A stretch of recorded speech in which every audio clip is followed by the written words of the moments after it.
تعالیٰ ارزبت نتے ہاپوں گے تعالیٰ تھون چپر گشت مہربانی شکریہ.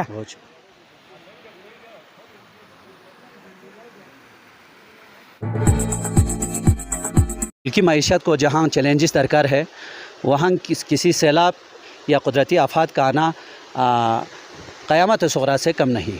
میں اس وقت ڈورو کوراکو میں موجود ہوں جہاں حالیہ دنوں سیلاب نے بڑی تباہی مچائی تھی. تو کوراکو اور کڑیکو دو جڑواں گاؤں ہیں. یہ لوگ سال میں 2 دفعہ کوراکو سے کڑیکو تک کی طرف اور کڑیکو سے کوراکو کی طرف یا کوراکو کی جانب مائگریٹ کرتے ہیں. تو میرے ساتھ کوراکو کے کچھ بزرگ جوان اور ساتھ میں غلام حسین صاحب بھی تشریف رکھتے ہیں. ہم ان سے رائے لیں گے کہ حالات کیا ہے اور کتنے کا نقصان ہوا. جی السلام علیکم. وعلیکم السلام. شکریہ ذاکر صاحب. نقصانات تو بہت زیادہ ہیں، حد سے زیادہ نقصانات ہیں ان 2 گاؤں میں.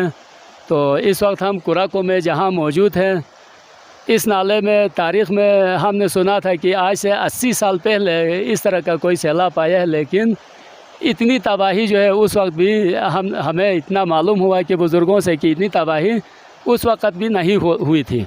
لیکن اس وقت جو ضروری چیزیں ہیں، سڑک مکمل طور پر بند ہے ان 2 گاؤں کڑیکو اور شیلا کے لیے. مکمل طور پر ٹریفک کا نظام درہم برہم ہے.